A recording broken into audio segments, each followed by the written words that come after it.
Bonjour à tous et bienvenue dans ce nouvel épisode de votre nouveau daily. Et aujourd'hui, on va reprendre notre objet math. On va prendre un exemple qui est très simple, c'est qu'on veut avoir un const de x qui est égal à 0,5. Sauf que moi, ce que je veux, c'est pouvoir arrondir ce chiffre, parce que je ne veux que des nombres entiers. Donc, il existe trois méthodes pour le faire. Donc, la première étant floor, qui permet d'aller à l'inférieur. Donc, dans notre cas, c'est d'aller à 0.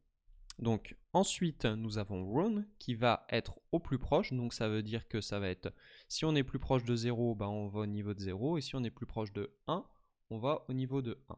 Et math.cell, ben, c'est l'inverse, c'est qu'on va toujours au supérieur. Donc, ce qu'on va faire, c'est qu'on va faire un console.log et on va faire un math.floor de x. Donc là, on va avoir 0. Donc on va enlever le reste pour éviter qu'il nous embête. Voilà, on va faire notre node.cell. Voilà, et là on obtient bien évidemment math.floor égale 0. Donc, ensuite, on va faire le run. Donc, normalement, si vous avez bien compris, lui, il va essayer de s'adapter. Donc là, normalement, en toute logique, je pense qu'il va aller au supérieur. Donc, il va aller à 1. Et pour vous convaincre qu'on ne s'est pas trompé, ce qu'on va faire, c'est qu'on va mettre 0,4. Donc, il va le faire le run et vous allez voir qu'il va aller à 0. Et enfin, on va passer au cell. Donc, cell, vous allez voir, on va garder le 0,4. Et vous allez voir que cell, maintenant, il va faire 1. Donc, ces trois méthodes, elles sont vachement utiles pour pouvoir arrondir des chiffres. Des fois, ça arrive qu'on fait des calculs et ce qu'on veut, c'est qu'on ait un nombre entier. Par exemple, si vous faites des moyennes, on peut faire ce petit exemple de faire des moyennes, des notes, et on va prendre des nombres. Donc, on va mettre des nombres plus ou moins aléatoires. On va dire que c'est sur 20, évidemment. Voilà. On va prendre un nombre impair pour que la moyenne soit pas forcément un nombre entier.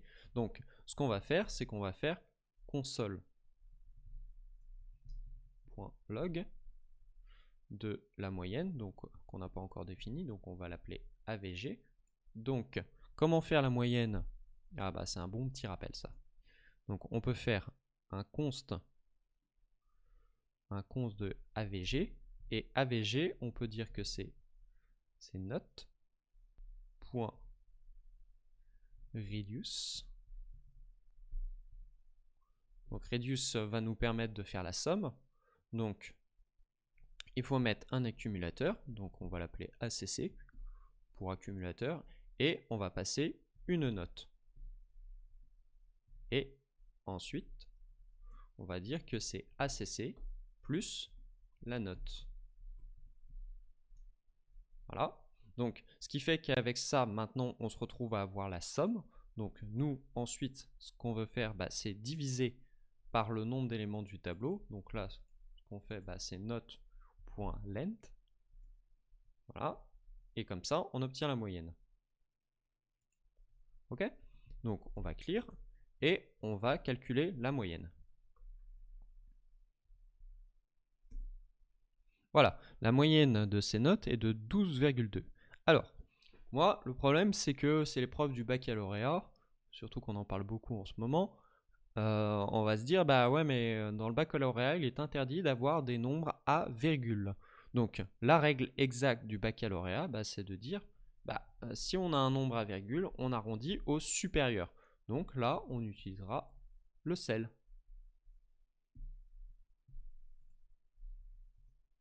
Donc voilà, on obtient 13. Donc c'est à ça que ça sert. Donc c'est un petit exemple rapide pour vous montrer. Bon, on va s'arrêter là pour aujourd'hui et on se retrouve demain pour un prochain épisode. Allez, à demain!